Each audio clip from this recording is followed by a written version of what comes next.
They told me boys don't cry or play with Barbies. So my whole life I've tried my hardest to be the man that they wanted me to be. Wingless. The bad end meets the good end arc. The confrontation.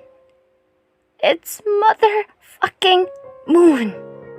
Moon got up from his chair and faced Kageyama. Tsukishima, get your husband and shut him up.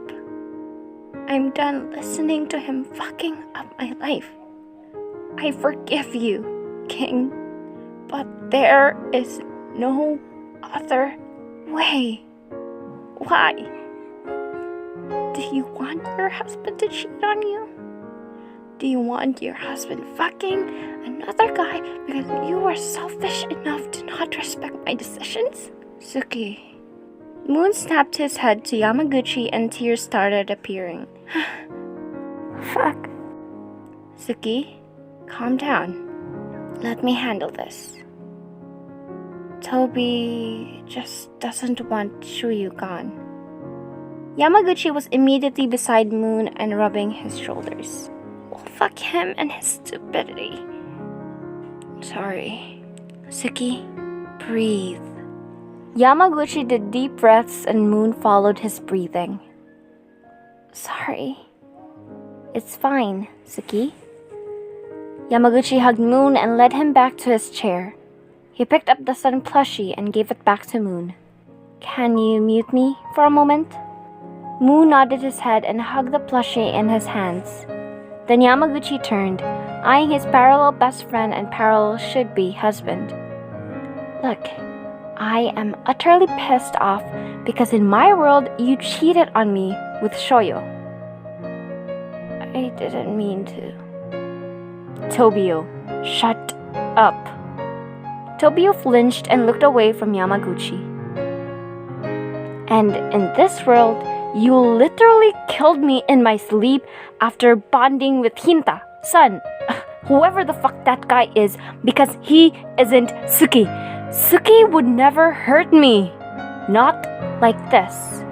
So can you please shut the fuck up with all your Shuyu shit, because Moon is Tsuki, and Tsuki right now is Hinata Shuyu. Exactly! He's Shuyu, not motherfucking Moon. For the love of... Sun tried to pull back Kageyama but was jerked off. Kageyama had a smug smirk that radiated cockiness, and Yamaguchi was so ready to wipe it off with a kick. Yamaguchi calmed himself while Tobio was already near him, ready to interrupt if things went wrong.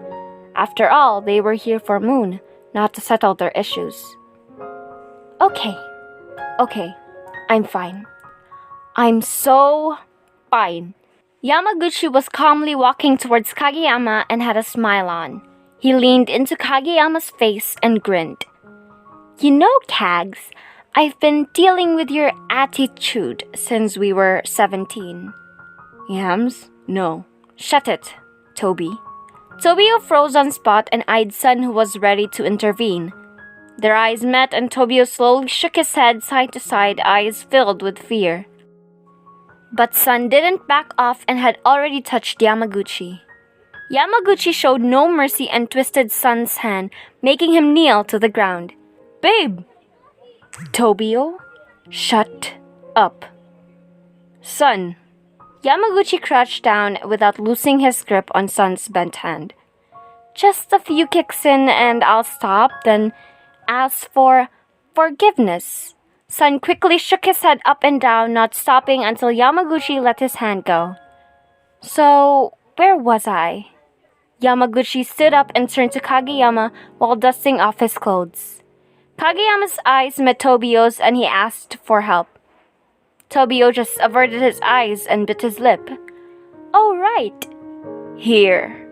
Yamaguchi turned swiftly and landed a high kick to Kageyama's head. Shoyo was looking around the realm searching for a pair of wings. The realm turned into the Tokyo skies he was familiar seeing. After scanning the city from above, he quickly realized where Kei would be. Their home in Tokyo, the whole floor of the highest building. The easiest way to go to and fro with wings, although most dangerous, as people would know where they lived. So Shoya flew down to the door where Kay always came in from every day and knocked, weirded out that he needed Kay's approval. But Kay didn't answer. Only the smashing of glass and throwing of things were heard. Shoya opened the door and landed inside. Kay? The sound stopped altogether and the familiar poof from a beanbag being sat on sounded. Come in. Shoya walked down the familiar hall decorated with pictures of them. Every picture he saw stabbed through his heart. They reminded him of the betrayal he had done. No, not the time for that. You can still prove your innocence or your guilt. Shoya's feet stopped at the space connecting the hall and the living room. He gave himself some pep talk and calmed himself. He knew he was going to regret talking about this, but he knew that if he didn't, he might as well have asked to end the world. So with a heavy heart, he gathered all his strength and asked one question. Kay? To be continued.